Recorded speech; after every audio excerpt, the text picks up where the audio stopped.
Guys, this is Anthony from Anthony's Customs, and for this review we're going to be looking at the DC Universe Classics All-Stars New 52 Superman.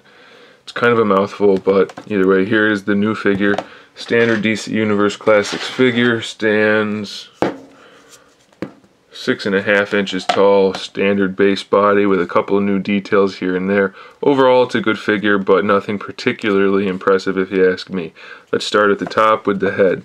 The sculpt it's okay. I mean, the details are there, but I'm not particularly fond of it. And he has a googly eye, so I don't really care for that.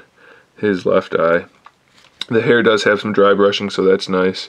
And the one good eye is painted fairly well. The neck is not painted very well. It's a different color, and his head's really kind of high on it. It looks even higher than it is due to the collar there. But it's a skinny neck, and the head sits high, so it looks just a little bit off, if you ask me. As far as the cape goes, it's a good cape. It looks a lot like the old Superman capes. So I didn't get any out to compare them, but it might be, it might not be, I'm not sure. But the S is just painted on the back, and it's not even a full logo. As soon as it's not on the main surface, they cut it off.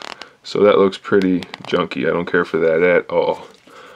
The body does have the new sculpting for the new 52 design with the little textures and the lines here and there.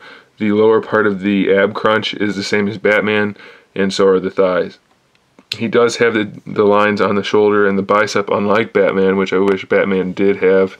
He has them on the forearm, and he does have the new hands as well.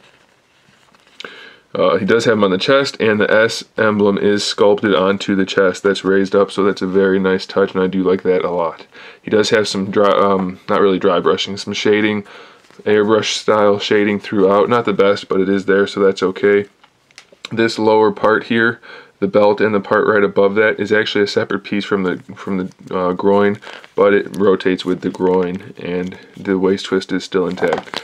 Head has standard articulation. The two notches for the ball peg, and the head of course moves on top of that. Ball disc shoulders with a bicep swivel, single jointed elbow, and wrist rotation.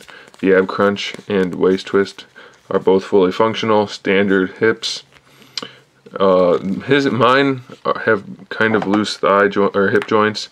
They're not terribly loose, but they're not very stiff.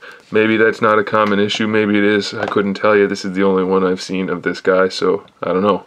He does have the thigh swivel, single jointed knee. The sculpt work does continue down onto the shin and the calf, and he has new boots which are sculpted all the way around, so that's a nice touch. And there is shading on the red, so another nice touch. New feet as well. So it's a good figure. It's not particularly impressive, but it's definitely a solid figure. And if you're into Superman or into DC figures or into New 52 or anything like that, it's definitely worth picking up if you can find it. So I do recommend it, and I would give it probably a 7.5 out of 10. It's a solid figure, just not particularly impressive. There it is, guys. Thanks for watching. Stay tuned for some more reviews and some more customs and some other good stuff. And as always, keep collecting.